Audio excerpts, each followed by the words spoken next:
Hello, नमस्कार. पुन्हा एकदा सगळ्यांचं आपल्या यूट्यूब चॅनलमध्ये स्वागत आहे.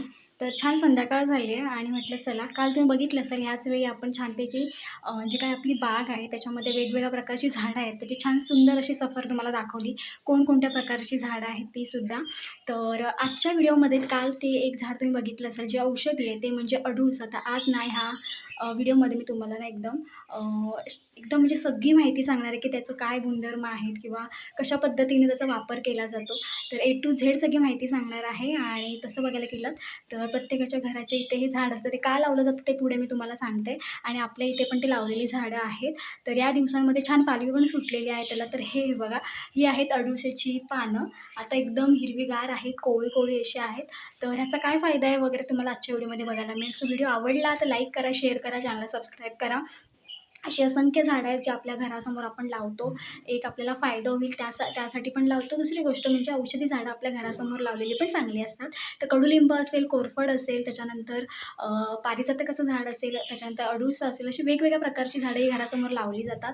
तर चला, आज तुम्हाला अडुळशाविषयी सगळी माहिती सांगते, कशा पद्धतीने अडुळसा काम करतं किंवा आयुर्वेदामध्ये कशा पद्धतीने वापरला जातो. तर चला, डायरेक्ट तुम्हाला दाखवते. तर ही बघा, ही आहेत आपली अडुळशाची पानं. छानपैकी बघा, मस्त हिरवीगार पाऊस पडलेला आहे आत्ताच. तर अशी ही सगळी कुंपणीला आपण लावलेली आहेत आणि पालवी फुटलेली आहे एकदम मस्तपैकी अशी. तर या दिवसांमध्ये ना सगळ्याच झाडांना पालवी फुटते, त्याप्रमाणे यालासुद्धा पालवी फुटलेली आहे. तर एकदम घराच्या वरतीच आहे आपल्या आणि हे बघा त्याचा पूर्ण बुंदा इथून आहे. हे कट केलेले होते त्याच्यामुळे ना आता चांगले फुटलेले आहेत बघा, खालून पण अजून फुटतायत वगैरे. आता ह्यांचा जरी मी हात जरी लावलात ना तरी तुम्हाला असा उग्रच वास येईल हाताला पण. तर असा एकदम कडवटपणाने असा उग्रच वास येतो त्याचा. तर हे बघा, इथे पिकलेली पानंसुद्धा आहेत. तर ह्या पिकलेल्या पानांचा जास्तीत जास्त अडुळसा बनवला जातो. हिरव्या पानांचा पण बनवला जातो. तर अशा पद्धतीने आपण अशी कुंपणीला सगळी लावलेली आहे बघा. या साईडला पण आहे. ही बघा, इकडे पण पानं आलेली आहेत एकदम आणि वरपर्यंत झाड गेलेलं आहे एकदम. ही झाडं खूप वाढतात, म्हणजे हाईटला खूप वाढतात. तर पालवी बघा, मस्त छोटी-छोटी पानांची पालवीसुद्धा इथे आलेली आहे. सो व्हिडिओ आवडला तर लाईक करा, शेअर करा, चॅनलला सबस्क्राईब करा. तर अशा पद्धतीने आपली ह्या कुंपणीला सगळी झाडं आहेत. हे बघा, जास्वंदीलगत वरपर्यंत गेलेलं आहे पूर्ण पान हे. तर आता पुढे मी तुम्हाला सांगते की ह्याचा कशा पद्धतीने उपयोग केला जातो किंवा घराच्या शेजारी का लावलं जातं हे पण मी तुम्हाला सांगते पुढे. तर अशा पद्धतीने हे बघा, मस्तपैकी आपली ही झाडं आहेत इथे लावलेली. तर बघितलं असाल तुम्ही कशा पद्धतीने आपल्याकडे झाडं लावलेली आहेत. कुंपणीला एकदम कुंपण आहे आणि त्यालाच ती झाडं लावलेली आहेत. कोकणामध्ये कुंपण प्रत्येक ठिकाणी केली जाते. जशी रानामध्ये केली जाते, तसं घराच्या शेजारी वगैरे पण केली जाते. जी काही फुलझाडं असतात त्यांच्यासाठी केली जाते. तर कुंपणीमध्ये आपण ही सगळी झाडं लावलेली आहेत. आता ही अडुळसाची झाडं आहेत ना, तुम्हाला मोस्टली कुठे म्हणजे एका दोघा ठिकाणी बघायला मिळेल, बाकीच कुठे असं बघायला नाही मिळणार आणि फक्त आणि फक्त कोकणामध्ये बघायला मिळेल. प्रत्येकाच्या घराशेजारी लावलेली असतात. ही का लावलेली असतात त्यामागे पण रिझन आहे. पण व्हिडिओ शेवटपर्यंत बघा, अजिबात स्किप करू नका. लाईक, शेअर आणि चॅनलला सबस्क्राईब करायला तर अजिबात विसरू नका. तर कालच्या व्हिडिओमध्ये मी सगळी सफर दाखवली. आपले कोणकोणत्या प्रकारची फुलझाडं आहेत, कोणती औषधी झाडं आहेत, कोणती शोची झाडं आहेत, सगळी दाखवलं तुम्हाला. तर अशा पद्धतीने हे सुद्धा झाड मी काल दाखवलं होतं. म्हटलं चला, आज याच्यावरती तुम्हाला डिटेलमध्ये माहिती द्यावी की कशा पद्धतीने याचा वापर केला जातो. तर जसं की तुम्हाला माहिती आहे, अडुळसा तुम्ही ऐकलं असाल, लहान लहान असल्यापासून ते आतापर्यंत तुम्ही याचा जास्तीत जास्त उपयोगसुद्धा केला असाल तुमच्या हेल्थमध्ये. तर हे जो अडुळसा आहे ना, तो कशा पद्धतीने बनवला जातो हे पण मी तुम्हाला आजच्या व्हिडिओमध्ये सांगणार आहे. म्हणजे घरच्या घरी कसा बनवला जातो ते. आता तसं बघायला गेलं तर मेडिकलमध्ये जे अडुळसाचे बॉटल्स वगैरे बघा मिळतात, त्याच्यामध्ये प्रक्रिया केली जाते. खूप वेगळ्या प्रकारच्या त्याच्यावरती प्रोसेस होतात. त्याच्यानंतर अडुळसा थोडक्यात काय तर ते सिरप तयार होतं. पण हे जर तुम्हाला घरच्या घरी करायचं असेल, तुम्ही करू शकता. आता पावसाळा आहे आणि या पावसाळ्यामध्ये मोस्टली आपल्याकडे पाण्यामध्ये चेंजेस होतात. त्याच्यामुळे आपल्याला सर्दी होते. सर्दीचं रूपांतर आपल्यामध्ये खोकळ्यामध्ये होतं. खोकळा झाला की मग कफ होतो आणि मग आपण पूर्ण एकदम असं घुसमटल्यासारखं होऊन जातं. थोडक्यात काय, तर आपल्याला श्वास घ्यायला पण त्रास होतो. तर अळूचा सगळ्यावरती रामबाण असा उपाय आहे. आणि दुसरी गोष्ट म्हणजे आयुर्वेदामध्ये पण याचा मोठ्या प्रमाणात समावेश असतो. आयुर्वेदाची जी औषधं वगैरे बनवली जातात त्याच्यामध्ये पण आहे. तर जसं की आयुर्वेदामध्ये आहेत त्याच पद्धतीने तुमचे जे काही त्वचेचे रोग असेल त्याच्यावरती पण हा तितकाच हे आहे. आपल्याला कुठे सूज येते, कुठे काही असं दुखतं, तर ह्याचा लेपसुद्धा घेतला जातो. खाज असेल तर खाजेवरती पण ह्याचा जास्तीत जास्त फायदा आहे. दुसरी गोष्ट म्हणजे कुठे आपल्याला जखम वगैरे झाली असेल तर जखमेवरती पण हा पाळणा असा हातावरती हे करून पण लावला जातो. तर ही सगळी गुणधर्म आहेत याचे. तर अशा पद्धतीने आता थोडक्यात मी तुम्हाला दाखवते इथे. तुम्ही बागेमध्ये बघितलं असेल म्हणजे आपल्याला जे लावलेले आहे ते. सो मी म्हटलं चला तुम्हाला एक दाखवायला आणावं. आता ही नुकतेच आहेत ना फुटलेली आहेत पानं म्हणजे एकदम कोवळी कोवळी अशी पानं बघायला मिळतील तुम्हाला. ही बघा, ही पूर्ण पालवी येते आणि ह्याच्यातूनच ना फुलं येतात. तर ही फुलं कशी येतात, तर ह्याला ना असे मोठे तुरे येतात आणि तुऱ्यामधून ही व्हाईट कलरची फुलं येतात. तर आणि हे तोडताना पण तुम्हाला असा उग्रच वास येईल. याचा खूप उग्रच असा वास येतो. ह्या पानांमध्ये मोठ्या प्रमाणात अर्क असतो आणि हा अर्कच आपल्या सर्दीवर, खोकला आणि इतर कोणते आपले जे आजार असतात ना, त्याच्यावरती हा रामबाण आहे. तर आता मी तुम्हाला थोडक्यात सांगते, की अडुळसा कसा बनतो, काय बनतो. आता अडुळसा आहे ना, पिकलेल्या पानांचा पण बनवला जातो, म्हणजे पिकलेल्या पानांपासून पण बनतो, प्लस हिरव्या पानांपासून पण बनतो.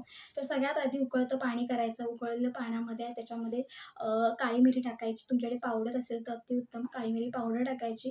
त्याच्यानंतर छानपैकी उकळी आल्यानंतर त्याच्यामध्ये ही पानं टाकायची. पिकलेली असेल किंवा हिरवी असेल तुमच्याकडे, ती टाकायची. त्याच्यानंतर तुमच्याकडे आलं असेल किंवा आल्याची आता कसं आहे माहिती आहे का, काही-काही ठिकाणी म्हणजे घरामध्ये आहे ना, आलं वगैरे सुकवून त्याची पूड वगैरे केली जाते.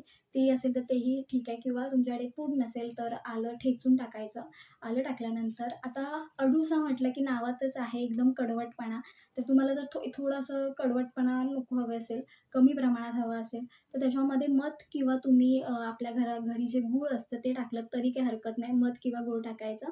तर आणि जेवढं उकळेल ना तेवढं उकळून काढायचं, कारण की ह्याच्यातला जो काही अर्क आहे ना, तो पूर्णपणे त्या पाण्यामध्ये म्हणजे जे काही आपण अडुळसाचा रस बनवून त्या रसामध्ये पूर्ण उतरला पाहिजे. त्याच्यामुळे चांगलं उकळून घ्यायचं आणि नंतर मग हे तुम्ही सेवन करू शकता. अशा पद्धतीने घरच्या घरी अडुळसा बनवला जातो. तुम्ही 2 ते 3 वेळा जरी पिलत तरी तुमची सर्दी, खोकला कमी प्रमाणात येईल. आणि जर तुम्ही सतत रेग्युलर 8 दिवस जरी पिलत तरी तो एकदम कमी होऊन जाईल. अशा पद्धतीने हा अडुळसा घरच्या घरी असा बनवला जातो किंवा तुमच्या घरामध्ये जे काही आता जसं की मी काळी मिरी सांगितली किंवा तुमच्याकडे दालचिनी असेल, तर तुम्ही दालचिनी पण त्याच्यामध्ये ॲड करू शकता. हळद असेल, तर थोडी हळद पण ॲड करू शकता. हे सगळे औषधी प्रकार म्हणजे औषधी काय म्हणू वस्तू आहेत, त्यांचा तुम्ही अशा पद्धतीने वापर करू शकता. काळी मिरी टाकली तर अतिउत्तम. तुम्हाला थोडं कडवट कमी हवं असेल, तर गूळ किंवा मध टाकायचं. आता हे उकळत्या पाण्यामध्ये मी तुम्हाला सांगितलं, की अशा पद्धतीने हा अडुळसा बनवला जातो. कधी-कधी काय केलं जातं, ह्या पानांचा रससुद्धा काढला जातो आणि त्या रसामध्ये मग थोडी मध वगैरे टाकून पण असंच चाटण आपण म्हणतो ना, तसं पण केलं जातं. तर अशा पद्धतीने याचा उपयोग केला जातो आणि घरच्या घरी असा अडुळसा बनवला जातो. तर अशा पद्धतीने हे आपल्याकडे अडुळसाची झाडं आहेत.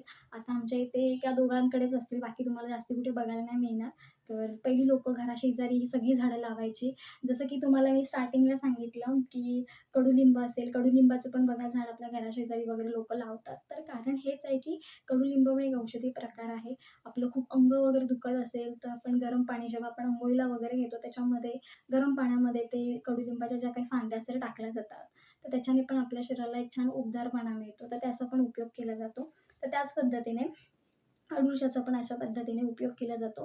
तर तुम्हाला व्हिडिओ आवडला तर लाईक करा, शेअर करा, चॅनलला सबस्क्राईब करा आणि शेवटपर्यंत व्हिडिओ बघा. तर अशा पद्धतीने हा सगळा थोडक्यात मी तुम्हाला ह्याचं हे सांगितलेलं आहे, माहिती सांगितलेली की कशा पद्धतीने हे काम करतं. तर ह्याला फुलं आता थोड्या दिवसातच ह्याला फुलंसुद्धा येतील आणि हे खूप वाढतं. ह्याचं खूप रान होतं. म्हणजे हे कसं फुटत जातं एका साईडने म्हणजे जे काही एक जरी झाड असेल ना, तरी त्याच्या जी काही मुळं असतात ना, ती जाऊन मग सगळीकडे पूर्ण रान होतं. तर अशा पद्धतीने हे अडुळसा आहे एकदम गावठी. हे बघा. तर अशा पद्धतीने हा अडुळसा आपल्याकडे आहे आणि मग आपल्याला कधी काही वाटलं तर आपण अशा पद्धतीने करतो. आपल्या शरीरामध्ये कफ वगैरे झाला असेल ना छातीत वगैरे, तर तो एकदम पातळ करायचं म्हणजे पातळ करतो. तर तो हा करतो कारण की कफ म्हणजेच काय, तर आपली जी काही सर्दी आहे ती एकदम घट्ट झालेली असते त्याच्यामुळे. तर पातळ करण्याचं काम आपण हे करतो. म्हणजे ह्याचं हे काम अ, अ, आपला अडुळसा करतो. तर तुम्ही ह्या दिवसांमध्ये तुम्हाला सर्दी, ताप वगैरे झाला असेल तुम्ही करू शकता. आता बाजारात तसं बघायला गेलं तर अडुळसा काही सगळीकडे अवेलेबल नसतो. त्याच्यामुळे जरी तुम्ही बाजारमधलं पण किंवा मेडिकलमध्ये तुम्ही जे सिरप मिळतं बॉटल्स ते वापरलात तरी काही हरकत नाही. तर तुम्हाला जखम झाली असेल तुम्ही जखमेवरती पण लावू शकता. जसं की ताप, सर्दी, खोकला आहे, कफ आहे याच्यावरती पण उपयुक्त आहे. तर चला असाच व्हिडिओ घेऊन आपण पुन्हा भेटू. तोपर्यंत बाय बाय. तुम्हाला ही जर माहिती आवडली तर नक्की लाईक करा, शेअर करा, चॅनलला सबस्क्राईब करा. नवीन असाल चॅनलवरती तर चॅनलला सबस्क्राईब करून नक्की ठेवा. तर अशा पद्धतीने आजचा व्हिडिओ जर आवडला तर नक्की लाईक पण करा. तर अशा पद्धतीने ए टू झेड मी माहिती सांगितलेली की कशा पद्धतीने अडुळसा काम करतं. सगळा जो काही अर्क आहे तो ह्या पानांमध्ये आहे. मस्तपैकी. तर चला आता मी इथे व्हिडिओ थांबवते. असाच व्हिडिओ घेऊन आपण पुन्हा भेटू. तोपर्यंत बाय बाय.